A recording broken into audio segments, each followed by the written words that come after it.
성경에 기록된 이스라엘의 역사를 보면 이 이스라엘 백성은 다원주의나 이교도 문화 속에서 아주 다른 세계관들을 가진 민족들과 어우러져 살았던 시기들이 있었습니다. 예를 들어서 이스라엘 백성들이 가나안에 도착했을 때 우상 숭배를 하던 민족들을 완전히 몰아내지 못했습니다. 또한 느부갓네살이 예루살렘을 함락시켰을 때 그는 대부분의 이스라엘 사람들을 바벨론의 도시와 인근 지역으로 이주시켜서 함께 살도록 하였습니다. 이 두 상황 모두 이스라엘 백성들은 하나님만을 섬기는 문화 속에서 살지 않았다는 것입니다. 그들은 이 종교는 말할 것도 없고 예술이나 문화 제조들을 이 하나님의 말씀과 그 뜻대로 사는 문화가 아니라 그런 것들과는 정반대되는 문화 속에서 살고 있었다라는 것을 볼 수 있습니다. 그리고 그런 것들은 오늘날 그리스도인들이 여러 가지 종교와 문화가 섞여 있는 이 사회 속에서 어떻게 살아가야 하는지에 대해서 우리가 살아가야 하는 이 삶의 방향을 보여주는 것입니다. 우리가 이스라엘 백성들이 살았던 모습에서 살펴볼 수 있는 유형을 총 5가지로 생각해 볼 수 있는데요. 이런 이스라엘의 삶의 방식을 통해서 우리는 과연 어떤 방식을 선택해야 하는가에 대해서 생각해 볼 수 있을 것입니다. 첫째는 도시에 융화되는 것입니다. 이것은 단순히 세상 문화의 가치관과 세계관에 순복하고 동화되는 것을 말합니다. 내가 지금 가지고 있는 믿음이나 세계관이 그 무엇이든지 간에 그가 살아가고 있는 사회가 추구하는 가치관과 세계관을 따라서 융화되는 삶의 방식으로 살아가는 것으로 이런 삶의 방식은 자신이 가지고 있던 정체성마저 잃어버리는 결과를 가져오게 됩니다. 이것은 사사기 14장부터 16장에 나타나 있는 이 삼손이 살던 시기에 이스라엘 백성은 이 팔레스타인 문화에 동화되어 신앙적인 정체성을 잃어버렸던 모습에서 찾아볼 수 있습니다. 둘째로 도시를 닮아가는 것입니다. 이것은 기독교의 신앙과 관습들을 어느 정도는 지키지만 보다 근본적인 가치와 세계관은 그 사회를 지배하고 있는 문화로부터 받아들이는 것으로 믿음은 그저 주일 예배를 드리기 위해 필요한 것이지 그들이 실제로 살아가는 삶의 모습 속에서 믿음을 필요로 하지 않는 삶의 방식을 말하는 것입니다.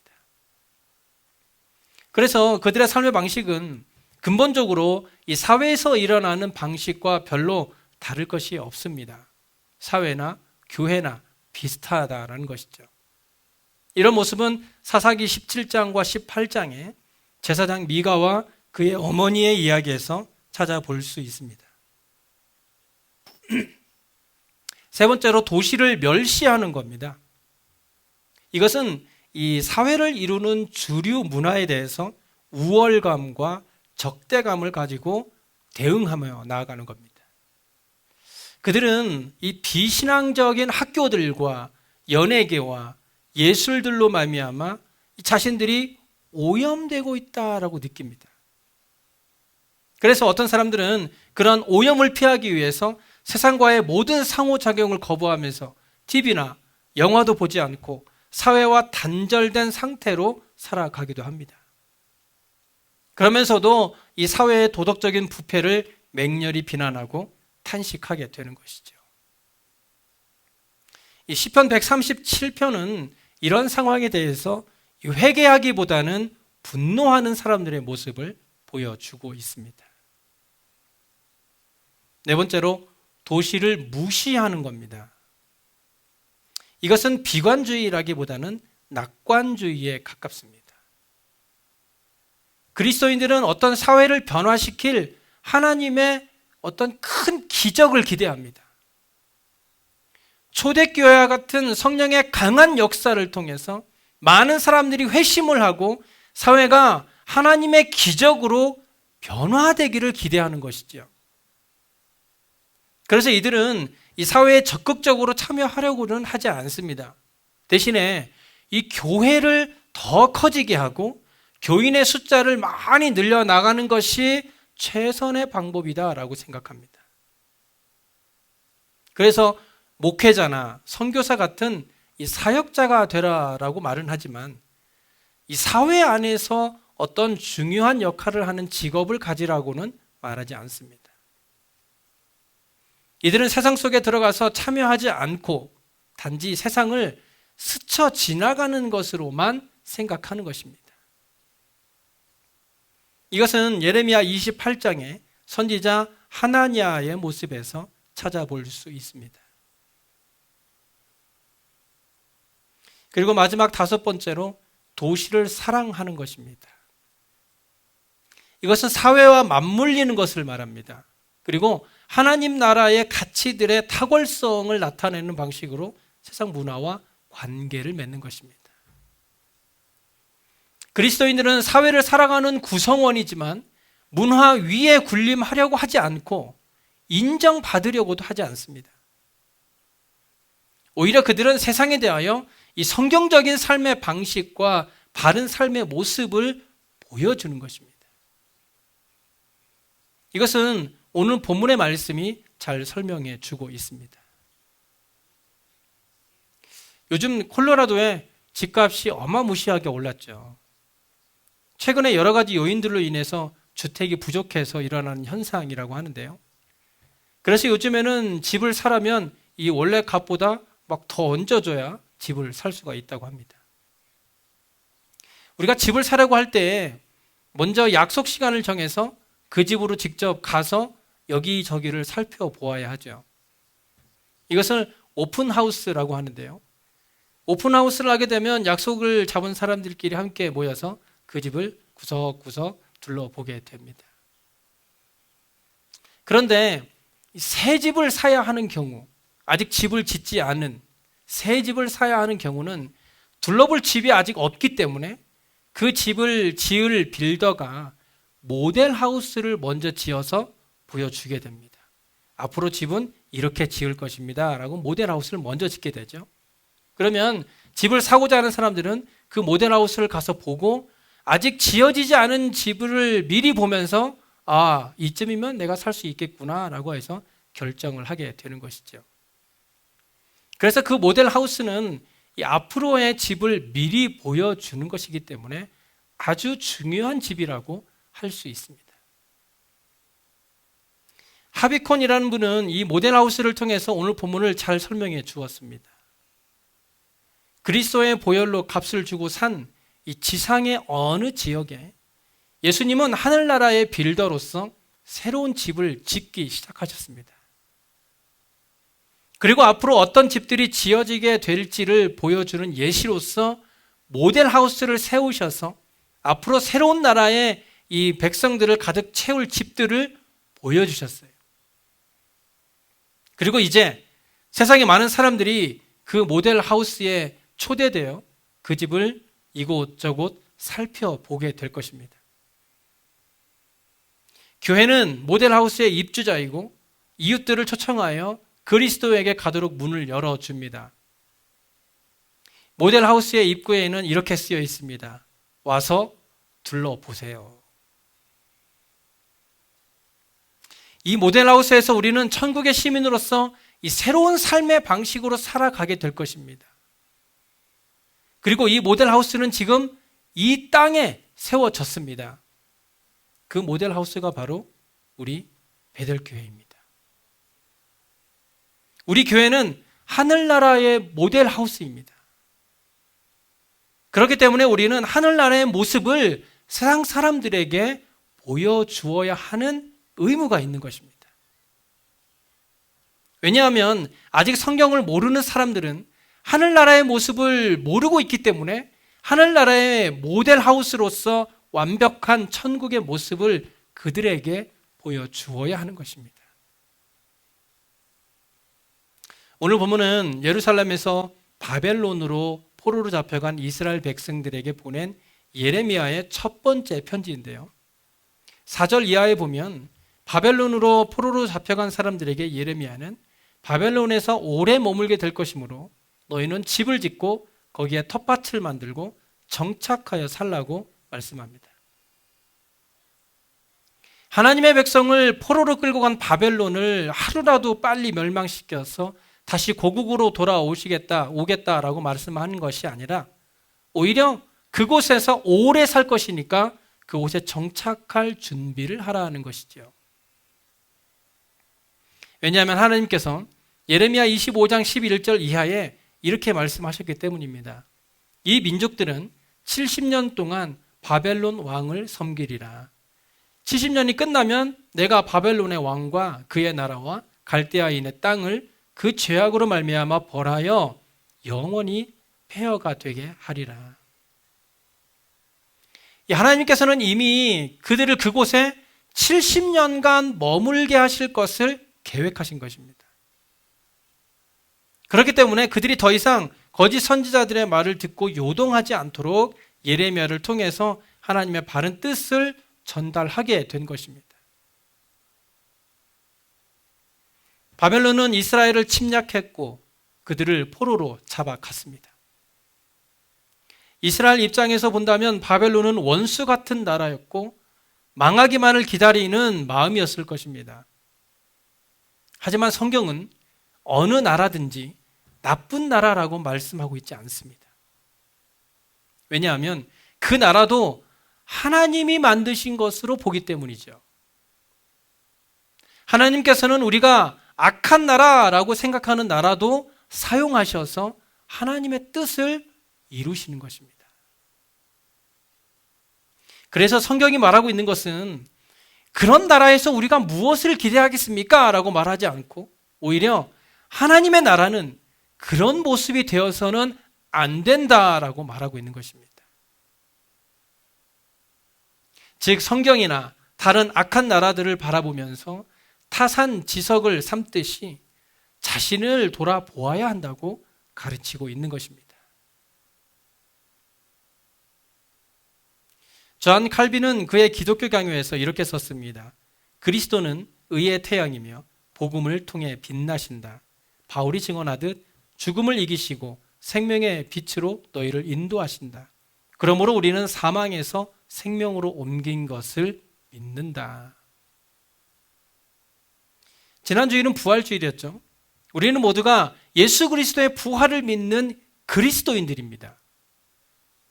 그리스도께서는 우리를 위해 사망 권세를 이기시고 부활하셨고 그 부활을 믿는 우리도 예수님처럼 다시 부활할 것을 믿습니다. 에베소서 2장 19절에 그러므로 이제부터 너희는 외인도 아니요 나그네도 아니요 오직 성도들과 동일한 시민이요 하나님의 권속이라고 말씀합니다. 우리가 그리스도의 부활에 참여하는 자가 됨으로 인하여 이제는 하늘나라의 시민으로서 주권과 권리를 가지게 된 것입니다. 그래서 바울은 골로새서 3장 3절 이하에서 이는 너희가 죽었고 너희 생명이 그리스도와 함께 하나님 안에 감추어졌습니다. 우리 생명이신 그리스도께서 나타나실 그때에 너희도 그와 함께 영광 중에 나타나리라 하고 말씀하면서 우리 주님께서 이 땅에 다시 오시는 날 우리도 영원한 생명을 가지고 다시 부활할 것을 말씀하셨습니다. 그래서 이 부활의 참된 목적은 우리의 영원한 행복이라고 할 수 있습니다. 우리의 삶이 이 땅에서의 삶으로 끝나는 것이 아니라 예수 그리스도와 함께 다시 부활하여 영원한 기쁨을 누리며 살아갈 것을 바라고 소망하기 때문에 우리는 그 영원한 행복을 기대하며 살아갈 수 있게 된 것입니다.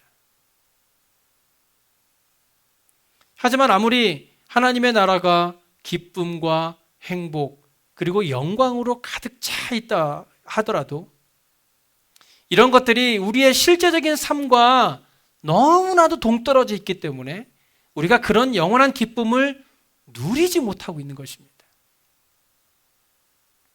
아무리 그리스도께서 살아나셨고 다시 오실 것이라고 선포한다 하더라도 그 사실이 우리의 삶에 아무런 영향력을 끼치지 못한다면 예수 그리스도의 부활은 우리의 삶에 아무런 의미가 없는 것이고 나아가 믿지 않는 사람들에게는 말할 것도 없는 것이겠죠. 지금 우크라이나와 러시아는 전쟁 중에 있습니다. 지금 미국에 살고 있는 저와 여러분은 그 전쟁에 대해서 가슴 아파하며 걱정은 하지만 실제로 우리의 삶과는 너무나 동떨어져 있기 때문에 그런 전쟁의 아픔이 그렇게 마음에 크게 와닿지는 않습니다. 하지만 지금 전쟁의 한가운데 있는 사람들은 하루하루가 지옥 같은 삶일 것이고 언제 죽을지 모르는 이 상황에 가슴 졸이며 지금의 시간을 보내고 있을 것입니다.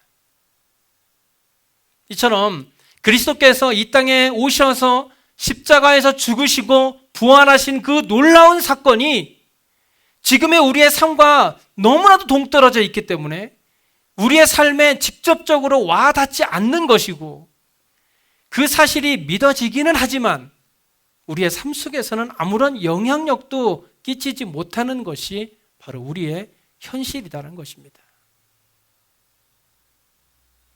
그래서 바울은 고린도전서 13장 12절에 지금은 우리가 거울로 보는 것 같이 희미하나 우리 주님께서 세상에 다시 그의 영광을 드러내실 때에는 비로소 얼굴과 얼굴을 대하여 볼 수 있게 될 것이라고 말씀하고 있는 것입니다. 즉 우리가 하늘나라의 모델하우스의 참된 모습을 보여주기 위해서는 우리의 삶 가운데 예수 그리스도의 부활이 살아있어서 우리의 생명이신 그리스도께서 나타나는 삶이 되어야 한다는 것입니다. 우리 베들교회는 하늘나라의 모델하우스이고 저와 여러분은 세상에 이 모델하우스를 소개해야 하는 사람들입니다. 예수 그리스도의 부활의 기쁨을 가진 사람들이 모여서 예배하고 봉사하고 교제하는 이런 아름다운 천국의 모습이 우리 교회를 통해서 나타나게 되어서 아직 복음을 알지 못하는 자들이 우리 교회를 통해서 아름다운 천국의 모습을 경험할 수 있는 우리 교회로 만들어져 가야 하는 것입니다. 그러기 위해서는 우리에게 먼저 이 부활의 감격이 있어야 합니다. 부활의 감격. 천국의 소망이 있어야 합니다. 예배함의 기쁨이 있어야 하고 다른 모든 것을 포기하면서까지 주일날 이렇게 나와 예배하는 이 시간이 가장 유익하고 즐거운 시간임을 내가 먼저 인정하고 즐길 수 있어야 하나님께서 바라시는 천국의 모델하우스의 모습을 바로 우리 교회가 보여줄 수 있는 것입니다. 여러분은 예배를 즐겨보셨나요? 오늘 이 예배가 정말 여러분이 즐길 수 있는 예배가 되고 있으세요? 예배는 우리가 하나님께 드리는 것이지만 동시에 하나님이 주시는 은혜를 누리는 기쁨의 시간이기도 합니다. 우리가 정성을 다하여 하나님을 예배할 때 하나님께서는 우리에게 이 예배를 즐길 수 있는 기쁨을 주시는 것입니다. 거의 모든 성도님들이 교회에 올 때 무거운 마음을 가지고 옵니다. 하지만 그런 마음들이 예배할 때 모두 기쁨으로 바뀔 수 있길 바랍니다. 예배는 그런 모든 힘든 것들을 기쁨으로 바꾸는 힘이 있습니다. 예배하면 즐거움이 넘치고 예배하면 말할 수 없는 생명이 내 안에서 솟아나는 것입니다. 이것은 내가 하는 것이 아니라 성령께서 나에게 하시는 것입니다. 내 안에 계신 성령께서 그렇게 즐거움을 나에게 부어주시는 줄로 믿으시기 바랍니다. 이런 예배의 감격을 저와 여러분이 먼저 누렸으면 좋겠습니다. 아무리 믿지 않는 사람들에게 전도하면 뭐합니까? 정작 예배하는 내가 즐겁지 않은데. 다윗은 시편 66편 5절에 이렇게 고백했습니다. 와서 하나님께서 행하신 것을 보라. 사람의 아들들에게 행하심이 어미하시도다. 지금 우리가 드리고 있는 이 예배가 단지 의무적인 것이라면 우리는 진정으로 예배하고 있는 것이 아닙니다. 하나님께서는 그런 가식적인 예배 절대로 받지 않으십니다. 우리가 믿지 않는 사람들에게 자신 있게 우리 교회 한번 와보세요. 우리 교회는 예배할 때 기쁨이 넘칩니다. 여러분도 한번 경험해 보세요라고 말하려면 먼저 우리가 예배하는 이 예배 안에 그런 기쁨이 있어야 하는 것입니다. 교회를 오래 다니다 보면 대부분 율법주의에 빠지기가 쉽습니다. 이런 경우 그저 자신만의 어떤 틀에 박혀서 자신과 하나님을 거기에다 가두고 꼭 그렇게 예배해야만 거룩한 예배를 드렸다고 만족하는 사람들이 있습니다. 하지만 형식도 중요하고 어떤 기준도 중요합니다. 하지만 그것보다 더 중요한 것은 우리가 하는 모든 일에 기쁨이 있어야 한다는 것입니다. 내가 기쁘지 않고서는 그 누구에게도 부활의 기쁨을 전할 수 없다는 것입니다. 시편 122편 1절에 사람이 내게 말하기를 여호와의 집에 올라가자 할 때에 내가 기뻐하였다고 말씀합니다. 우리가 먼저 하나님을 기뻐하며 예배할 때 하나님은 우리의 예배를 받으십니다. 그렇기 때문에 사탄 마귀는 우리에게서 그런 기쁜 마음을 빼앗아 가려고 할 것입니다. 마귀의 시험은 무슨 큰 죄를 짓도록 하는 것만으로 오는 것은 아니에요. 우리의 마음에서 기쁨을 빼앗는 것이 바로 마귀의 시험거리입니다. 예배하는 우리의 마음에서 기쁨을 빼앗으면 모든 은혜가 사라지고 불평과 불만만이 가득 차게 되어서 더 이상 천국의 기쁨을 맛볼 수 없기 때문에 우리는 무엇보다 예배할 때 이 기쁨을 빼앗겨서는 안 됩니다. 어떤 분주함 때문이든 또는 어떤 것에 마음을 빼앗겼든 누군가를 미워하는 마음이나 여러 가지 복잡한 생각이 많아서 이 마음에서 예배함의 기쁨을 누리지 못한다면 절대로 하나님이 기뻐하시는 예배를 드릴 수 없다는 것을 반드시 기억할 수 있기를 바랍니다. 그러므로 우리 교회가 이 바로 천국의 모델하우스라는 것을 기억하시기 바랍니다. 우리가 이곳에 모여서 그렇게 기쁨으로 예배하고 기쁨으로 교제할 때 정말 하나님이 우리에게 보여주시는 천국의 아름다운 모습을 우리 교회를 통해서 세상 모든 사람들에게 보여주어서 예배함에 기쁨이 있고 감격이 있으며 모든 근심과 걱정이 해결되는 하나님의 놀라운 은혜를 경험하는 저와 여러분의 삶이 되시길 간절히 소원합니다. 기도하겠습니다.